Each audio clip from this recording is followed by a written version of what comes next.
as we talk to the man with the floppy ears, the writer, Elwhy Jones, and the actual floppy-eared person himself, Jamie Johnson. Welcome. Thank you. Hi. Hello, everyone. So, Elwhy, tell us about the plot of The Man with the Floppy Ears before we get going so people know what we're talking about and raving about. Well, basically, the plot is that a young man who comes to New York City post-Prohibition during the Depression. He comes from Pennsylvania, and he's an aspiring writer, and he's trying to find something to write about. And he discovers an awful lot once he gets here. So that's the gist of the play. It all takes place in the late 1930s. And I forgot to mention, we also have Gayla Morgan here, who was with me. We were the audience members and got to see it. And I think Jan got a chance to see it too. And so did I. And I just want to, Jamie, you were the actor, you were the man with the floppy ears. And it's this gorgeous love story between you and what's his name? Expedito. What fascinated me, because I've been seeing a lot of these Zoom things, and the one thing is like always looking out, but the way you guys actually managed to look, and there was chemistry. How do you get chemistry looking at a green screen? I mean, it was phenomenal. I was like, that's what got me. I was like hooked immediately, like, oh my God, you guys were like, I need an ice cube. From a practical standpoint, it was I actually have a little figurine. It's not within arm's reach, but I used a little figurine that I looked at off stage. And practice, you just have to, okay, that's the person I'm speaking to in this moment. And we had our, we're speaking to the left, we're speaking to the right, and we choreographed all of that. Especially like the really tender, close moments, just framing ourselves and having to watch ourselves. From a practical standpoint, there was acting challenge there for sure. But the actor playing Dito, we worked together a bunch to get to that level of chemistry. I think so, and there's some natural chemistry there. Attractive men. I agree. You too. I love the way they did the intimacy with the hands touching the border of the Zoom frames. That was just such a cool solution to how do you get people who are supposed to be embracing to do that in Zoom when they can't. So that was great. I like that device. That was the brainchild of our director, Kristen Penner, and also our editor, Joshua Santora. They were very clever when they came up with that.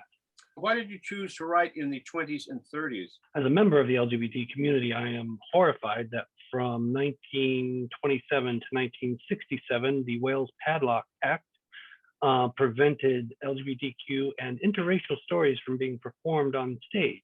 Yeah. And therefore, and also that was adopted by the Hayes Film Code in 1930, implemented in 1934, also repealed in 1967. But as a universal collective, there is no film or stage history of LGBTQ and interracial relationships on stage or in film. And so there's a big void. And I really want to fill that void because the communities have always been there. And I remember this stuff from myself from the 50s and 60s. I remember all of this very, very well. And in fact, I'm putting it into my book, a lot of it into my book. But you're absolutely right. The way that people were hiding, the way people didn't do things, you had to have a pinky ring with a bird on it or something. Is the red tie then, was that a device or was that a real historical thing? No, that's it. That's it. These places, you had to have a red tie to show that you were gay and safe. Right.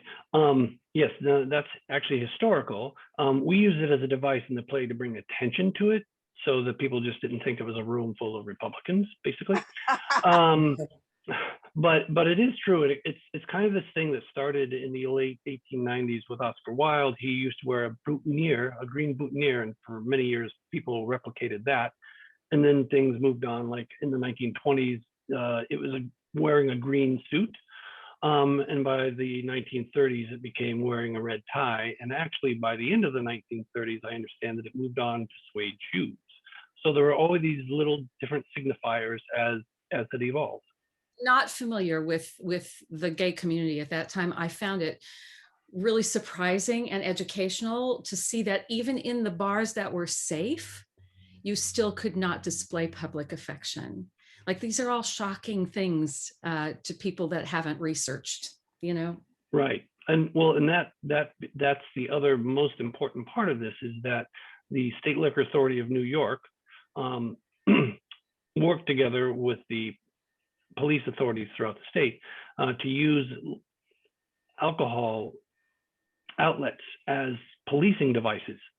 And they, in the absence of prohibition, they targeted the LGBTQ community. And it's this action that happens in the 1930s that sets the whole progress in motion that causes Stonewall in 1969.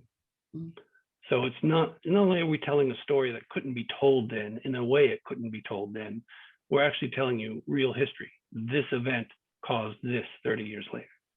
And who knew the mob would sort of be the good guys, you know, in this situation? Money rules everything, right? I also have a question about the catalog of the photographs, the sort of escort photographs. They reminded me of the Storyville photographs from New Orleans that was much earlier. That was like turn of the 19th to 20th centuries. Did those catalogs exist? Or gay escorts? That I cannot tell you. That was a device that my co-writer, Philip Reisman, came up with. But we wanted to show, we were trying to show that there were, prostitution always kind of did exist. I followed up with a historian about this before we got too deep in the woods when we were writing this, to make sure that we were being historically accurate.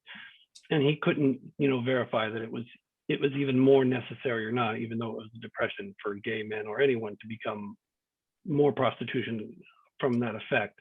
But this was just kind of a device. We were trying to show that, it was actually kind of safer to do that than to be out on the street. Jamie, how did you feel about stepping back into this completely new world, something that you had not, I'm sure, had experience with personally? Well, it was a learning experience, just like everybody's sort of echoing. The most interesting thing to me was my scene with Esther. The fact that, first of all, the fact that what was called being transsexual or transvestite back then, which is not, a appropriate term anymore. These people always existed. Like, everybody, these are just human beings. We're all just human beings. We're going to be who we're going to be. Some people are going to be more courageous than that. Like Miss Esther as a character is a much more courageous person than maybe some people who didn't feel they could express themselves that way. But they're all just people. And like, yes, the mob is sort of a good guy because they're allowing this outlet, but really they're just seeing, oh, hey, we're already outside the law. These people are outside the law. We can provide them a service. And so like these weird, strange bedfellows as they are, it has to happen. Like these things will happen because it's a human story. It's a love story because it's a human story. Well, it's just because of information coming out. We're hearing about all of these things. We began to hear about what was happening in the Catholic Church, to hear about it. Otherwise, it had to be passed mouth to mouth. And thank heavens that you're doing something like that here. Thank you so much for that. Yeah, that's one of the reasons I think the story is so important. Is it's not that it is a groundbreaking new story. It's the oldest story ever. It's a love story. The fact that we're including people who have been excluded is the difference, and that's what makes it lovely. You should explain who Miss Esther is as a character, because I mean, we saw it, but they don't know who Miss Esther is. Miss Esther is a cross-dresser in our story, and this character was actually something that again Philip, the co-writer, brought into the story. I had given him this outline, and he goes, we need to make this a little bit more diverse and inclusive to the community. And we also, for those of you who have seen it, we have a very diverse cast of a very interracially diverse cast. But Miss Esther herself was modeled after the Lady Chablis, She passed while we were actually writing this story. And I kind of wanted to give her tribute because she's the first kind of transgender person that we saw in the public eye, because she was featured in the true story, Midnight in the Garden of Good and Evil, and then she ended up playing herself in the film that Clint Eastwood directed. And she was such an interesting character because apparently somewhere in pre-production, she went to Mr. Eastwood and said, if you don't have me in the film, you don't have a film. And he put her in. And I was just always galvanized by that. Like, who does that? Who goes to Clint Eastwood and says, put me in this film where you don't have a film? We're going to have to move on, but I would like you to tell us what your plans are for the immediate future. So, well, we're running, The Man with the Floppy Ears is going to be on demand at the onthestage.com website beginning June 4th. It's going to run all the way through June 30th, and then we are going to further more dates in July as June comes along. And then hopefully next year, we're hoping we can find a producer and we can bring this on. Jamie, what are you doing these days? As we come out of the pandemic, things are a little slow, but I am doing my best to be a part of the acting community at large. I'm spending a lot of time with a couple of online forums. I have a friend that I work with who does online performances on Zoom. Her name is mclaughlin. So I work with her a lot. And then I also am a part of a script reading group that does things probably every 2 weeks. And now Gayla Morgan also has a show I saw a couple years ago called A Dog Story, which is this adorable story about this guy. He ends up getting a dog and meeting the dog groomer and trying to, find romance. And it's just so cute. Thank you. Thanks, Eva. It was a show that I co-wrote with a gentleman who has since passed named Eric Weinberger, very talented. He's had a couple of other off-Broadway shows. He and I were both in Key West, Florida, and decided we would write something together. So I wrote the music and lyrics to A Dog Story, and he wrote the book. We had one of the local theaters produced it, and people down there said, we want to help you bring it to New York. So I actually moved back to New York City from Key West and self-produced it off Broadway. Ken Davenport was the executive producer, and it did very well. Given that we had no stars, we couldn't get the times there. I think if we had, we would have run longer. But as it was, we got wonderful reviews, including one from Eva herself, which I thank you so much, saying A Dog Story is quite fetching. I love puns. What can I say? That quote is going on the website pretty soon as my webmaster can get to it. And did you have any plans for it, or is there something else you're working on that we should know about? Both of the above. A Dog Story is licensed for production through Stage Rights. It's had one local production in New Jersey, foreign production in Hungary in Hungarian, which is crazy. Wow. And this year we put out a big marketing push and hope that some regional American theaters can, wake up to the fact that it's there. It's 4 people, it's 3 people in the band, 4 people in the cast, just charming, and a happy way to begin coming out of this pandemic. So we believe strongly that once regional theaters become aware, word will spread and it will start getting done. So that's wonderful for me and for the investors, obviously. Well, also, everyone's gotten a puppy during this pandemic. So dogs are trendy right now. So I think your story is right on point. Thank you. Thanks. That's what we think. And hopefully the public will come to believe the same thing. So we have high hopes for A Dog Story. I had written another show while I was down there that's been produced almost annually. It's about Key West history. It's called Conch Republic, the musical. It's just silly, that's all. But it's actually historically quite accurate. My co-writer on that is Mony King. And the other show I'm currently working on has been in the works since 2006 with a 5-year break as I worked on Dog Story and Conch Republic. And it is about Mary Magdalene. Ooh. So everyone's reaction is, Mary Magdalene. Now, it's gone through many rewrites with some great input. It's been through 5 table reads and equity reading. The last rewrite was in 2018, and I had a table read after that one. It's ready to go. So what I'm really hoping for is to find someone to help me produce it, mainly because it's a large cast. It's 12 people in the cast. And I started out co-writing the book as well as music and lyrics with a good friend of mine who I had met in an Episcopal church choir.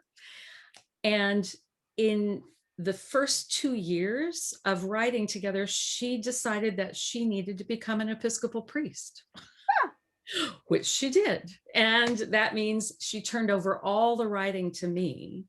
So I've been writing solo since 2014. Well, yeah, just before Dog Story came, no, 2008.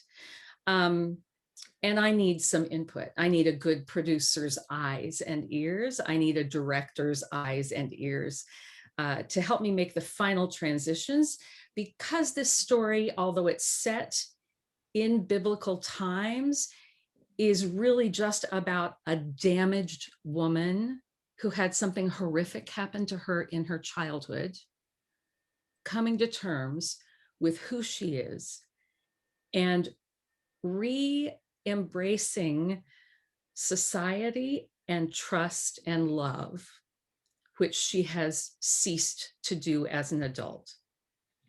What's crazy is that as I've been talking with Elwhy and hearing actually all your comments about Elwhy, about Man with the Floppy Ears, there are some threads that are similar. One is it's basically a love story. And one of the issues that I'm having, I think, with people who are interested is it's not crazy radical in terms of the Bible story. Mary and Jesus do fall in love, but they don't get married and have children. So I don't go quite that far. And it's also not conservative enough. Mary and Jesus do fall in love. So like the conservatives aren't loving it and the radicals aren't loving it. And it's not about either of those things. It's just, as Elwhy said about Man with the Floppy Ears, and Jamie too, it's just about love. And for Mary, I've always wondered about this character. How did she end up being the person she was? I was raised, this is another thread, I was raised to believe that Mary was a prostitute. She was the prostitute. Now that is currently extremely unpolitically correct to believe. But from my perspective, it was like, why not? If she chose to change her life, that's all that matters. And being raised with that belief, I always thought, why? So that's how the story, the show begins, explaining why. And it has to do with her childhood. Oh, and then you see her as a very, very angry, beautiful young woman who hates all men. oh, well, And that's kind of where the story begins. well, it sounds fascinating. And also it's a good way to segue into Jan, who can now unmute himself and talk about his story, which is also an unconventional love story with a historical bent. It is, and I've just written a classical play about a young czar named Ivan VI. He was the baby czar of Russia. He was crowned at 2 months, dethroned at 15 months, and thrown into prison for the rest of his life. Very, very, very stark subject about a very different kind of relationship and a different time. But somehow, interestingly enough, the sorts of things you're talking about came out in my script, and I didn't even realize it was happening until I saw the actors. And we recently put it together into a new Zoom production, and we'll be presenting it the 1st of June. So that's, and it's a fascinating subject. I read about him when I was reading a biography of Catherine the Great years ago, this little boy. And it's, You know, this little child used and manipulated totally, not even taught how to read, not given anything, alone in a cell for 20 years. So that's what my play is about. There's no tap dancing, by the way. It's at any rate, thank you for giving me a moment, Eva. I appreciate it. Yeah, and we actually have reviews to talk about. Real live reviews. Actually went to see these things. I'll start off with A Dozen Dreams, presented by Arts Brookfield at Brookfield Place. It's conceived by OnGuard Arts founder and artistic director Ann Hamburger, John Clinton Eisner, and Irina Kuzlina, and they use 12 playwrights.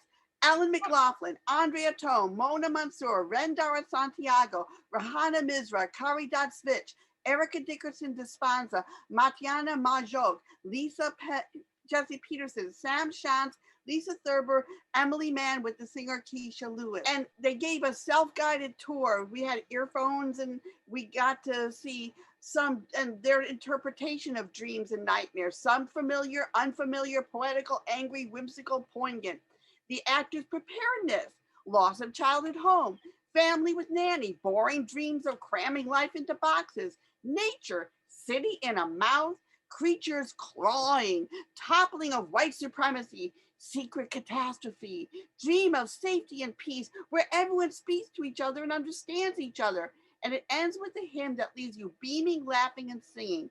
And each room you go to, there are 12 rooms, was exquisite. You see a dressing room in disrepair, little boxes illuminated by strange images, peepholes of holograms, projected actress with pool of water with a slow rippling drip, stacked boxes, white snowy mountain range, inside a mouth, wall of clocks with old jukebox, broken white columns and rubble, lit up skyscrapers, colored stones with giant sunrise or sunset, blue mesh room to see the outside sky, and this gets a major happy face. So Mark, you want to talk about Broadway by the year now? Well, yeah, Scott Siegel had been doing it in Town Hall for many years. Now it's streaming nationwide, probably worldwide. I saw Cole Porter and Kander and Ebb, and coming up is Andrew Lloyd Webber. Maybe we'll get Mary Magdalene's song. I don't know. And I got to go to Studio 54 Below. I mean, on on Zoom, of course. And I saw Jeremy Jordan's show called Carry On, which was written and directed by him with musical direction arrangements by Benjamin Ruhala. Jeremy Jordan is carrying on at 54 Below with a 5-piece band and 2 background vocals to delve deeply into his personal life. He does this with a carry-on baggage where he unloads certain objects that have significance in his personal life. The songs that he has carefully chosen are perfect for underscoring his stories of his grim past. He has even written a song of his own to open the show, Carry On, and to close it with Flesh and Bones. Carry On is a perfect title for this, and No Holds Barred looked at his life, and I could carry on forever about a noteworthy show. This is Happy Face. And also in rap is Marilyn Maye. All glitter, bejeweled, and glamorous is lighting up Fine Size 54 Below with the Maye Way, where she is intimately singing Just to You. The program is filled with songs that have been requested, songs that she loves, and Broadway show tunes that she appeared in at some point around the country. Filled with wonderful anecdotes about her favorite composers and people, Marilyn Maye is a tonic without the need of a gin, and she may be put on a happy face with her musical medley of smiles. So I went and saw my first live show that's a real show at Dixon Place. I burst into tears. I was so excited to be there. It was called Unicorn Afterlife, and it was directed, written, puppets, music, everything by Justin Perkins. And it starts with a skeletal unicorn remembering his youth. A golden magical personage reveals itself to the unicorn and gives it the opportunity to spring back to life on Earth if it can recount 3 episodes where it was good and kind and worthy of life. And citing Greek, romantic, and present-day times, we see what the effects of a unicorn brought to the human race. Is it enough to warrant the unicorn's return? One of the best gimmicks was the prevalence of this blue leaf blossom and its significance in each scene. Personally, I felt the unicorn got a raw deal, and I was quite incensed by the turn of events. but I give the show a happy face. And May 22nd, you can see new Mony, which I'll be talking about that soon. And there's this other cool thing going on called The Wandering. I've only done the first day, it's 4 days, where you're given a package in the mail, you watch a clip, it's all Schubert music, and then you're given a task to do outside, and it's fun, it's cool, it gets you going, and I recommend it. And I'll talk about it more on our next show, which is going to be June 5th. In the meantime, we have got Jay Michaels back with Indie Influencer, and so much more to talk about and do, and check our Facebook page for all of it. June is busting out all over the meadow and the hill. Buds are busting out of bushes and the romping river pushes every little wheel that wheels beside a mill. June is busting out all over. The feeling is getting so intense that the young Virginia creepers have been hugging the bejeepers out of all the morning glories on the bed. Camp Morning Wood. A very queer, very timely, very funny, very naked musical romp is returning live off Broadway, the Asylum Theater, starting June 4th. Tickets on sale at the website below. Roland Jouet's new play, The Big Dream, an immersive Twilight Zone style dramedy about an actor staging his own nervous breakdown, will premiere as a featured event of the Downtown Urban Arts Festival live June 23rd at the Abrams Arts Center. Info at that website down below. Broadway returns live this fall. Indie Theater returns live now. This is Jay Michaels for Indie Influencer on High Drama, and I am going outside now. Goodbye. Thank you once again. I always get the best guests with most interesting projects. So thank you very much. Thank you, guys. Really nice to meet you both. Take care. Thank you for having us. Goodbye.